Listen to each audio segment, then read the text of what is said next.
सर्वेभ्यो नमो नमः। भवतां समेषाम् ईपीजी पाठशाला परियोजनायाम् अहं सुस्वागतं व्याहरामि। अहं वैद्यसुब्रह्मण्याभिधेयः राष्ट्रीयसंस्कृतसंस्थानस्य वेदव्यासपरिसरे व्याकरणविभागे अध्यापकः अस्मि।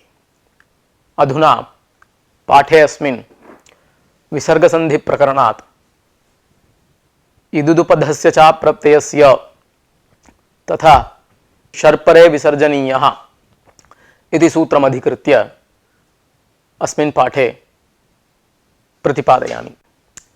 आदौ इदुदुपधस्य च प्रत्ययस्य इति सूत्रस्य व्याख्यां पश्यामः।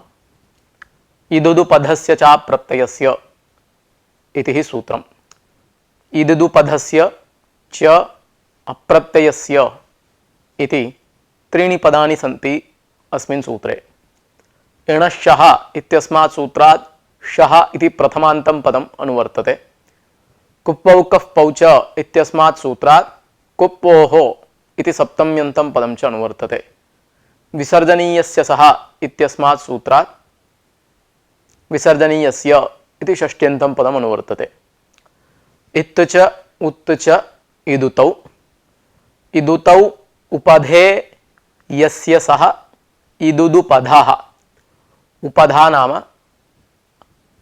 अलोन्त्यात् पूर्व उपधा इति सूत्रेण उपधा संज्ञा विधीयते। अन्तिमादलः पूर्वः वर्णः उपधा संज्ञको भवति। एवञ्च इकारः उकारश्च उपधायां यस्य शब्दस्य सः शब्दः इदुदुपधः भवति। तस्य इदुदुपधस्य इदुदुपदसमुदायस्य अवयवः यः विसर्गः तस्य विसर्गस्य इदुदुपदस्य इति शब्दस्य विसर्जनीयस्य इत्यत्र वैयदिकरण्येन अन्वयः। तथा च इदुदुपदस्य समुदायस्य अवयवः यः विसर्गः तस्य विसर्गस्य इत्यर्थः लब्धः। अप्रत्ययस्य इत्येतत् विसर्जनीयस्य इत्यत्र सामानाधिकरण्येन अन्वेति।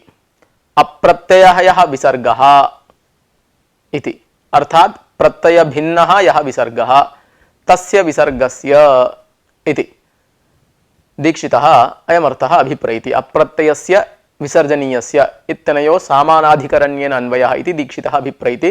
तेन प्रत्ययभिन्नः यः विसर्गः तस्य विसर्गस्य इत्यर्थः दीक्षितमते। शब्दरत्नकृत्तु अप्रत्ययस्य इत्येतद् विसर्गस्य इत्यत्र वैयधिकरण्येन अन्वेति इत्यभिप्रैति। दीक्षितमते अप्रत्ययस्य विसर्गस्य इत्यनयोः सामानाधिकरण्येन अन्वये सूत्रार्थकः स्यात् इति चेत् इदुदुपदशब्दावयवः यः प्रत्ययभिन्नः विसर्गः तस्य विसर्गस्य शकारः स्यात् कुप्वोः परयोः इत्यर्थः सिद्ध्यति। आदौ दीक्षितमतं निरूप्य अनन्तरं शब्दरत्नकृदाशयः प्रतिपाद्यते। अत्र इदुतौ उपधे यस्य इदुदुपधः इति कश्चन समुदायः अत्र उपधा शब्देन आक्षिप्यते। आक्षेपात् कश्चन समुदायः लब्धः। अलोन्त्यात् पूर्व उपधा इति सूत्रेण अन्त्यात् पूर्ववर्णस्य उपधा संज्ञायाः विधानात् अन्त्यशब्देन अवयववाचकेन समुदायः कश्चन अत्र आक्षिप्यते। अतः उपधात्वम् इति समुदायनिरूपित अवयवत्वमेव।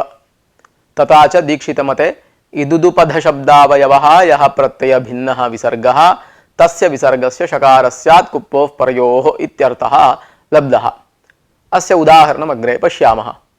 निहि प्रत्यूहम् इत्यत्र इदुपधः शब्दः निहि तदवयवः विसर्गः प्रत्ययभिन्नः। अतः तस्य विसर्गस्य पकारे परे षत्वे निष्प्रत्यूहम् इति रूपम्। अत्र निहि इति निस् अथवा निर् इत्यनयोः प्राद्योः तत्र ऋत्वे विसर्गे कृते निहि इति रूपम्। निहि प्रत्यूहम् इत्यवस्थायां विसर्गस्य प्रत्ययभिन्नत्वात् निश्शब्दावयवत्वात् प्रत्ययभिन्नत्वात् तत्र विसर्गस्य शकारे निष्प्रत्यूहम् इति रूपम्। एवमेव दुष्कृतम् इति उदुपधस्य शब्दस्य अवयवस्य विसर्गस्य षत्वे उदाहरणं दुष्कृतम् इति। एवं च रूपद्वयम् अत्र सिद्ध्यति निष्प्रत्यूहं दुष्कृतम् इति। एवम् अन्यानि उदाहरणानि च बोध्यानि। अप्रत्ययस्य इत्यस्य विसर्जनीयस्य इत्यत्र सामानाधिकरण्येन अन्वयः इति दीक्षितमतस्य निरूपणम् इदानीं क्रियते। अप्रत्ययस्य इति शब्दस्य विसर्जनीयस्य इत्यत्र सामानाधिकरण्येन अन्वेति इति दीक्षितः अभिप्रैति। तेन प्रत्ययभिन्नो यो विसर्गः तस्य इत्यर्थः लब्धः। तेन प्रत्ययभूतस्य विसर्गस्य षत्वं नास्ति इत्यर्थः फलितः। एवं सति अत्र आशंका उदेति प्रत्ययरूपविसर्गस्तु अप्रसिद्धः। एवं सति प्रत्ययभूतस्य विसर्गस्य षत्ववारणं च अनावश्यकमेव इति। तस्य समाधानमुच्यते अग्निः करोति। अग्निः इत्यत्र विसर्गस्य प्रत्ययत्वं प्रसिद्धम्। तत्र सुप्रत्ययस्य यः सकारः स एव तत्र विसर्गाकारेण परिणतः। सकारः रुत्वं प्राप्य तच्च रुत्वं खरवसाणयोर्विसर्जनीयः इति सूत्रेण विसर्गाकारेण परिणतः वर्तते। अतः अत्र प्रत्ययरूपविसर्गः अस्ति। अतः तस्य षत्ववारणाय अप्रत्ययस्य इति पर्युदासः सार्थक एव इति। तस्मिन् विसर्गे स्थानिवदादेशोणल् विधौ इति सूत्रेण स्थानिवद्भावेन प्रत्ययत्वं सम्पाद्यते इति। एवञ्च विसर्गे सुप्रत्ययगत प्रत्ययत्वं स्थानिवद्भावेन विसर्गे अतिदिश्य प्रत्ययरूपः विसर्गः प्रसिद्धः वर्तते। अतः तस्य षत्ववारणाय अप्रत्ययस्य इति पर्युदासः सार्थकः इति प्रतिपादितम्। एवं उक्ते सति पुनः अत्र आशंका उदेति अग्निः इत्यत्र विसर्गे स्थानिवद्भावेन प्रत्ययत्वम् अतिदेष्टुं दुर्लभम्, अतिदेष्टुं न शक्यते। यतः अतिदेशं प्रति त्रिपादी असिद्धा। स्थानिवदादेशोणल् विधौ इति सूत्रं सपादसप्ताध्यायीस्थम्। स्थानिवत् सूत्रदृष्ट्या अत्र विसर्गस्य आदेशस्य अदर्शनात् अतिदेशस्य प्रसक्तिरेव न। अतः विसर्गे स्थानिवद्भावेन प्रत्ययत्वं दुर्लभम् इति। तस्य समाधानमुच्यते अप्रत्ययस्य इति निषेध एव व्यर्थः सन् अतिदेशदृष्ट्या त्रिपाद्याः सिद्धत्वं ज्ञापयति। अप्रत्ययस्य निषेधः व्यर्थः स्यात् एवं सति यदि स्थानिवत् सूत्रदृष्ट्या तत्र त्रिपाद्याः विसर्गादेशविधायकस्य शास्त्रस्य असिद्धत्वे अप्रत्ययस्य इति निषेधः एव व्यर्थो भविष्यति। अतः अप्रत्ययस्य इति निषेधेनैव अतिदेशदृष्ट्या त्रिपाद्याः सिद्धत्वं ज्ञाप्यते। अतएव अग्निः इत्यादौ रोः विसर्गश्च सिद्ध्यति। ऋत्वविधायकशास्त्रस्यापि सशजुषोरुः इति शास्त्रस्यापि त्रैपादिकत्वेन तस्यापि अतिदेशदृष्ट्या असिद्धत्वे अग्निर् इत्यत्र रेफे प्रत्ययत्वातिदेशाभावे तस्य सुबन्तत्वाभावात् अग्निरिति शब्दस्य सुबन्तत्वाभावात् सुबन्तप्रयुक्तपदत्वाभावात् खरि अवसाने च परे रेपस्य विसर्गः स्यात् पदान्ते इत्यर्थकेन खरवसानयोर्विसर्जनीयः इति सूत्रेण पदान्ते वर्तमानस्य रेपस्य विधीयमानः विसर्गः अग्निर् इत्यत्र न स्यात्।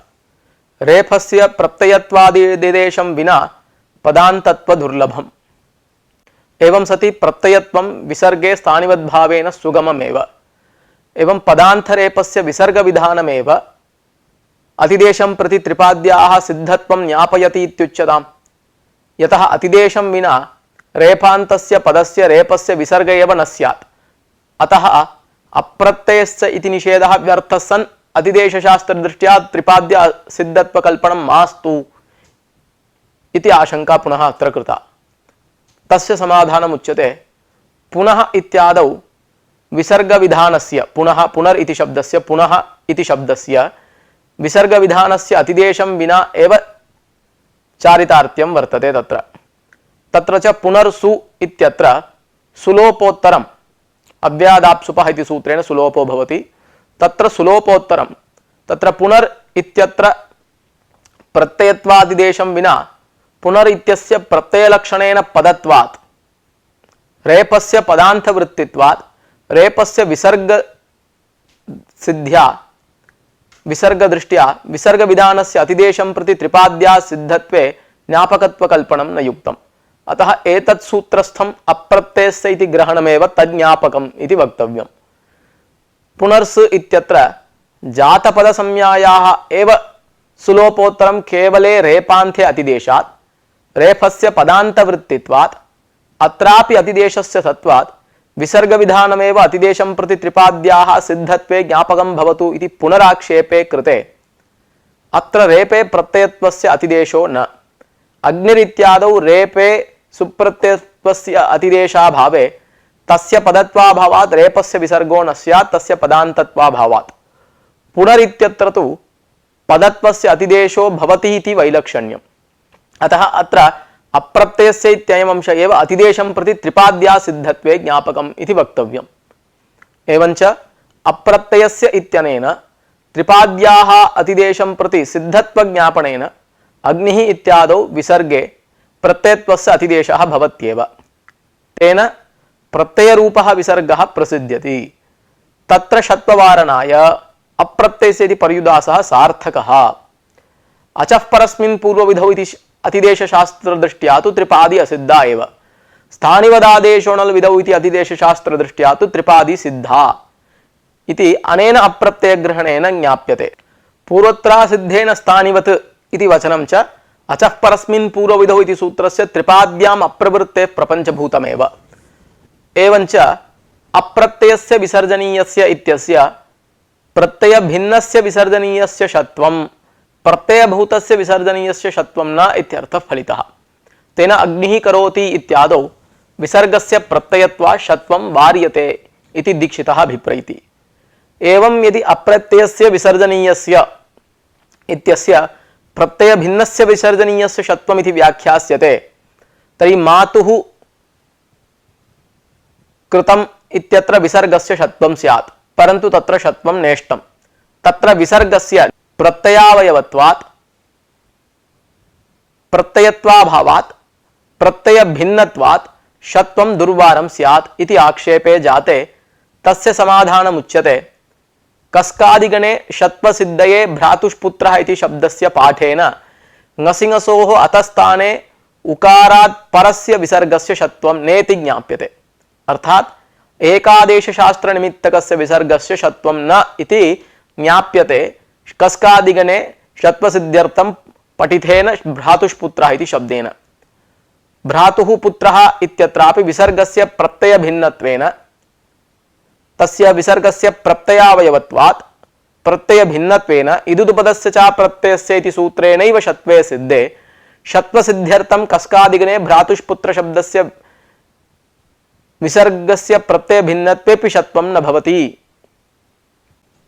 भ्रातुः पुत्रः इत्यत्रापि विसर्गस्य प्रत्ययभिन्नत्वेन इदुदुपदस्य च प्रत्ययस्य इति सूत्रेणैव षत्वे सिद्धे पुनः तत्र षत्वसिद्ध्यर्थं कस्कादिगणे भ्रातुष्पुत्र शब्दः पाठः व्यर्थः सन् भ्रातुः पुत्रः इत्यत्र विसर्गस्य प्रत्ययभिन्नत्वेपि तत्र षत्वसम्पादनार्थम्। अतः तद्व्यर्थं सत् किं ज्ञापयति एकादेशशास्त्रनिमित्तकस्य विसर्गस्य षत्वं न भवति इदुदुपदस्य च प्रत्ययस्य इति सूत्रेण इति ज्ञापयति। अतः मातुः कृतम् इत्यादौ विसर्गस्य तत्र षत्वं न भवति। तत्र विसर्गस्य एकादेशशास्त्रनिमित्तकत्वं कथमिति निरूप्यते। इदानीं मातृशब्दात् ङसि प्रत्यये कृते अनुबन्धलोपे मातृ अस् इति जाते ऋतवुत् इति सूत्रेण ऋकारस्य अकारस्य च स्थाने पूर्वपरयोः स्थाने उकारादेशे रपरत्वे मातुर्स् इति जाते तत्र सस्य रात्सस्य इति सूत्रेण लोपे रेपस्य विसर्गे च कृते मातुः इति रूपम्। यद्यपि अत्र विसर्गस्य एकादेशशास्त्रं साक्षात् निमित्तं न अपितु उर् इत्यादेशस्यैव एकादेशशास्त्रं निमित्तं तथापि परंपरया एकादेशशास्त्रं विसर्गस्य प्रयोजकमेव। एवञ्च मातुः इत्यत्र विसर्गस्य परंपरया एकादेशशास्त्रनिमित्तकत्वं वर्तते। अतः तत्र विसर्गस्य एकादेशशास्त्रनिमित्तकत्वात् षत्वे प्राप्ते कस्कादिगणे भ्रातुष्पुत्रः इति शब्दपाठेन षत्वं वार्यते इति समाहितं दीक्षितेन। परन्तु अत्र शब्दरत्नकृत अप्रत्ययस्य इत्यस्य विसर्जनीयस्य इत्यत्र वैयधिकरण्येन अन्वयः न तु सामानाधिकरण्येन अन्वयः इति अभिप्रैति। वैयधिकरण्येन अन्वये तु प्रत्ययावयवभिन्नः यः विसर्गः तस्य विसर्गस्य षत्वम् इत्यर्थः सिद्ध्यति। प्रत्ययावयवस्य विसर्गस्य तु न षत्वम् इत्यर्थः फलितः। दीक्षितोक्तवत् सामानाधिकरण्येन अन्वये तु अग्निः करोति इत्यत्र षत्वे वारितेपि कविभिः कृतम् इत्यत्र अनिष्टं षत्वं दुर्वारं स्यात्। तत्र भिसः सकारस्य स्थाने प्रवृत्तस्य विसर्गस्य प्रत्ययावयवत्वेन प्रत्यय भिन्नत्वात् सामानाधिकरण्येन अन्वय पक्षे षत्वं स्यादेव, तेन अनिष्टं स्यात्। अतः कविभिः कृतम् इत्यत्र षत्ववारणाय वैयधिकरण्यान्वयः वक्तव्यः। तेन प्रत्ययावयवस्य विसर्गस्य षत्वं न इत्यर्थलाभात् तत्र विसर्गस्य प्रत्ययावयवत्वात् षत्वं न भवति इति इष्टं च सिद्ध्यति। इत ऊर्ध्वम् अप्रत्ययस्य इत्यस्य विसर्जनीयस्य इत्यत्र वैयधिकरण्यान्वयः अप्रत्ययस्य इत्यस्य विसर्जनीयस्य इत्यनयोः सामानाधिकरण्येन अन्वये सुप्रत्ययस्य स्थाने आगतस्य विसर्गस्य स्थानिवद्भावेन प्रत्ययत्वात् तस्यैव षत्ववारणम् अभिप्रेतं स्यात्। एवं सति असोः विसर्जनीयस्य इत्येव ब्रूयात्। अप्रत्ययग्रहणं तर्हि व्यर्थमेव स्यात् अस्मिन् सूत्रे। किंच सामानाधिकरण्येन अन्वये नित्यं समासे अनुत्तरपदस्थस्य इति सूत्रे अनुत्तरपदस्थस्य इति शब्दस्य वैयर्थ्यं च स्यात्। परमसर्पिः कुण्डिका इत्यत्र षत्ववारणार्थं हि अनुत्तरपदस्थस्य इति शब्दः प्रयुक्तः। यदि प्रत्ययभिन्नस्य विसर्गस्य षत्वम् इति सामानाधिकरण्येन अन्वये सर्पिः इत्यत्र विसर्गस्य प्रत्ययभिन्नत्वात् अनेन सूत्रेण षत्वं दुर्वारं स्यात्। एवं सति अनुत्तरपदस्थस्य इत्यस्य ग्रहणं च व्यर्थं स्यात्। किंच नित्यं समासे अनुत्तरपदस्थस्य इति सूत्रभाष्य असंगतिश्च भवति सामानाधिकरण्येन अन्वये। तत्र हि भाष्ये अथ अव्युत्पन्नं प्रातिपदिकं सर्पिरादि ततो नित्ये प्राप्ते इसुसो सामर्थ्ये इति विभाषा आरभ्यते इत्युक्तम्। एतद् असंगतं स्यात् इदं भाष्यवचनं। सृपेरिस् इत्यौणादिकसूत्रेण सृप् धातो इस् प्रत्यये कृते सर्पिः इति रूपं व्युत्पत्तिपक्षे बोध्यम्। अव्युत्पन्नं सर्पिस् इति प्रातिपदिकं च वर्तते इति अपरः पक्षः। सर्पिस् शब्द विषये व्युत्पत्तिपक्ष अव्युत्पत्तिपक्षश्च उभयं वर्तते। यदा सर्पिः इति अव्युत्पन्नं प्रातिपदिकमिति स्वीक्रियते तदा इदुदुपदस्य च प्रत्ययस्य इत्यनेन नित्यतया षत्वे प्राप्ते विकल्पेन षत्वसिद्धये इसुसो सामर्थ्ये इति सूत्रमारब्धम् इति पूर्वोक्त भाष्यवचनस्य अर्थः भवति। एतदर्थपरकं तद्भाष्यम् असंगतं स्यात् यदि अप्रत्ययस्य विसर्जनीयस्य इत्यनयोः सामानाधिकरण्येन अन्वये स्वीकृते तु। कथमिति चेत् प्रत्ययभिन्नस्य षत्वविधानात् इदुदुपदस्य च प्रत्ययस्य इति सूत्रेण व्युत्पत्तिपक्षे अव्युत्पत्तिपक्षे वा भवतु सर्पिः इत्यस्य अव्युत्पन्न प्रातिपदिके नित्यं षत्वं प्राप्नोति इति यत् कथितं तदसंगतं स्यात्। अर्थात् तथा अव्युत्पन्नं प्रातिपदिकं सर्पिरादि इति कथनम् असंगतं स्यात्।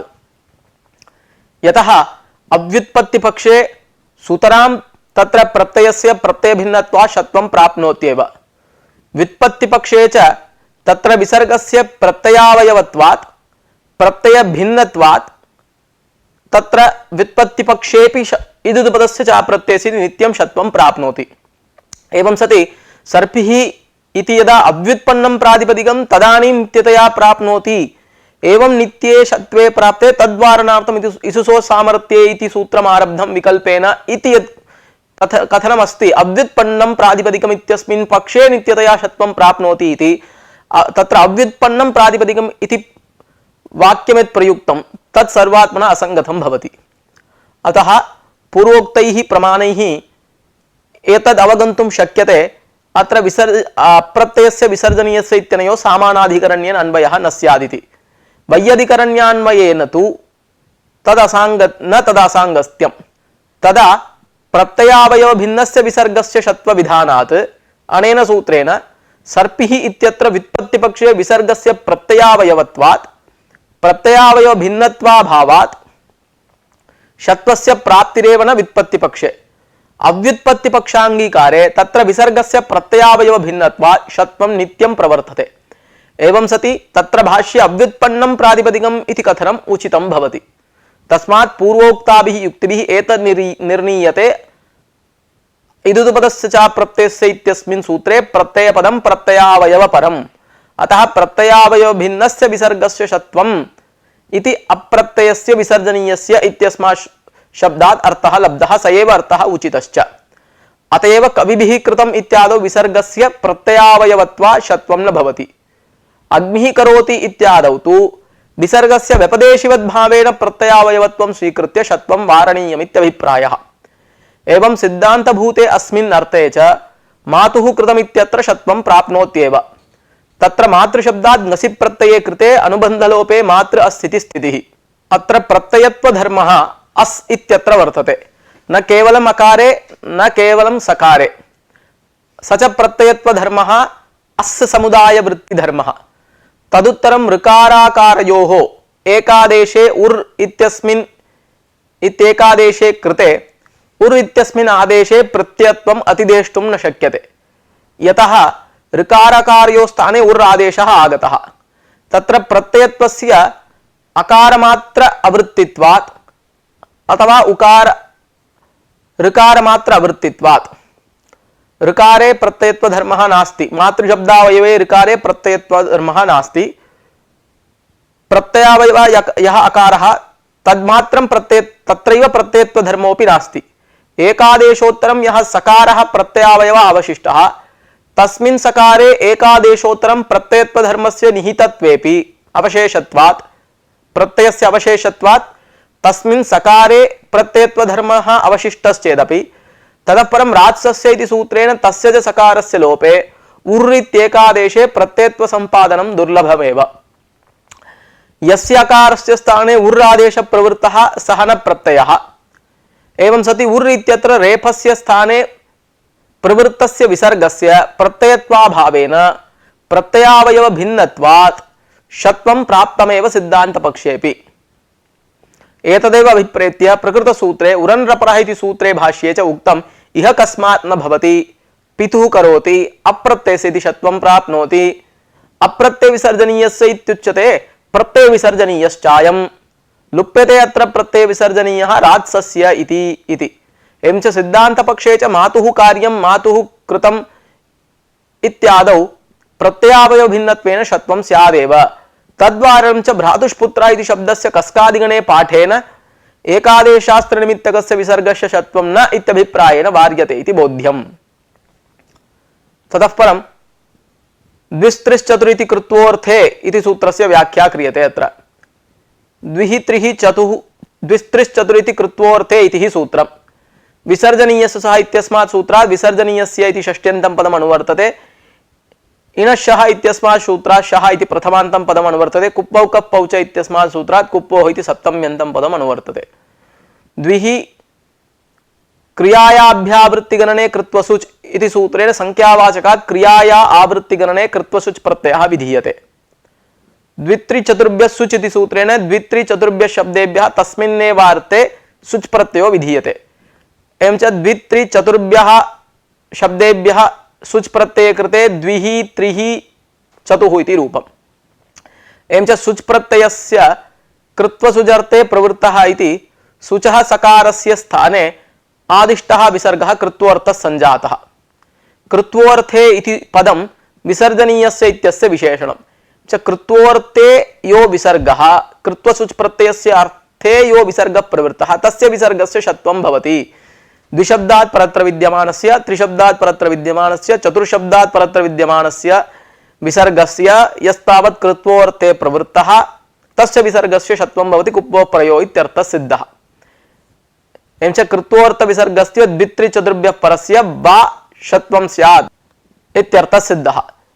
तर्हि द्विः करोति तत्र प्रत्ययावयवत्वाद् इदुपदस्य च प्रत्यय सूत्रेण षत्वे अप्राप्ते कुप्पौ कप्पौ च इति सूत्रेण जिह्वामूलीये प्राप्ते जिह्वामूलीय बाधनार्थं विकल्पेन षत्वसिद्ध्यर्थं सूत्रमिदम् आरब्धं। द्विः करोति अनेन सूत्रेण विकल्पेन षत्वे द्विष् करोति षत्वभावक्ष द्विः करोति त्रिष् करोति त्रिः करोति चतुष् करोति चतुः करोति इत्यादीनि उदाहरणानि सिद्ध्यन्ति। अत्र सूत्रे कृत्वोऽर्थे इति पदं किमर्थम् इति प्रश्नः। अत्र प्रश्नस्य अयम् आशयः कृत्वोऽर्थे इति विसर्गः इत्यत्र अन्वेति कृत्वसुजर्थे यो विसर्गः तस्य विसर्गस्य षत्वम् इत्यर्थः लब्धः तेन। चतुः इत्यत्र यो विसर्गः सः सर्वदा सुच् प्रत्ययस्य स्थाने सकारस्य स्थाने प्रवृत्तः विसर्ग एव इति भवितुं नार्हति। चतुर्शब्दः रेपान्तः तत्र रेपस्य स्थाने प्रवृत्तः। चतुर्शब्दात् सुच् प्रत्यये कृते उकारचकारयोः अनुबन्धत्वेन लोपे चतुर्स् इति जाते रात्सस्य इति सूत्रेण सकारस्य लोपे रेपस्य विसर्गे चतुः इति रूपम्। इदानीम् अयं चतुः इति शब्दः सुजन्तः अथवा केवलं चतुः इति चतुष्कपालः इत्यादौ यः चतुः कपालः इत्यत्र वर्तमानः यः विसर्गः सः कृत्वोऽर्थे नास्ति। चतुर्षु कपालेषु संस्कृतः पुरोडाशः चतुष्कपालः इति। तत्र चतुर्सु कपालसु इत्यवस्थायां तत्र संस्कृतम् इति सूत्रेण तद्धितप्रत्ययो भवति।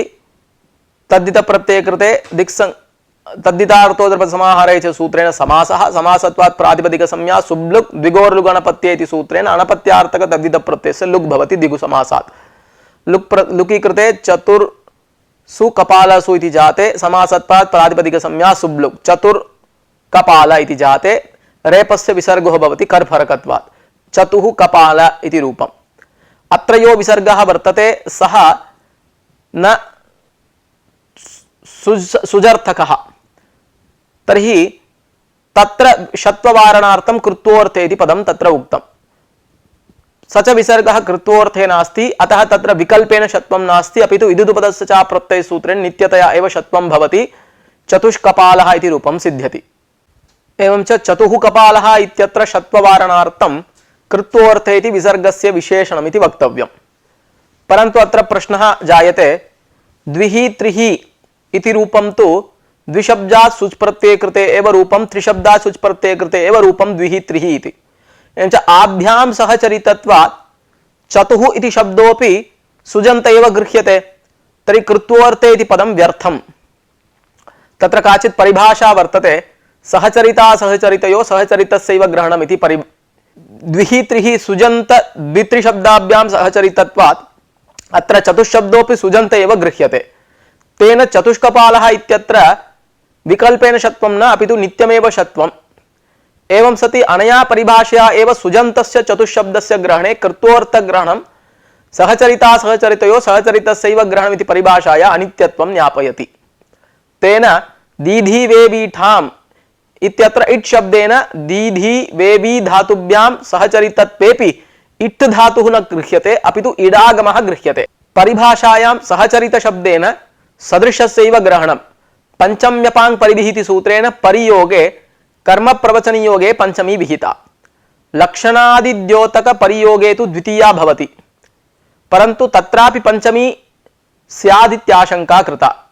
तत्रापि पंचमी प्राप्नोति इत्याशंक्य परिहि वर्जनार्थे अवर्जनार्थे च वर्तते। अप इत्येतत्तु वर्जनार्थे एव वर्तते। एवं सति वर्जनार्थकस्य अप शब्दस्य योगे पंचमी विधानेन तत्सहचरितः अयं परिशब्दोऽपि वर्जनार्थक परिरेव गृह्यते। अतः वर्जनार्थक परियोगे एव पंचमी विभक्तिर्भवति, न तु लक्षणादिद्योतक परिशब्दयोगे इति तत्र पंचमी वारिता।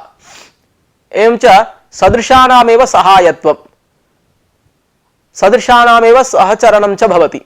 यथा गोः सहायकभूतः अन्यः गौरेव न तु अश्वः न गर्दभः, यथा लोके दृष्टान्तः वर्तते, तद्वदेव सदृशानामेव सहायत्वं तेषामेव सहचरणं च भवति।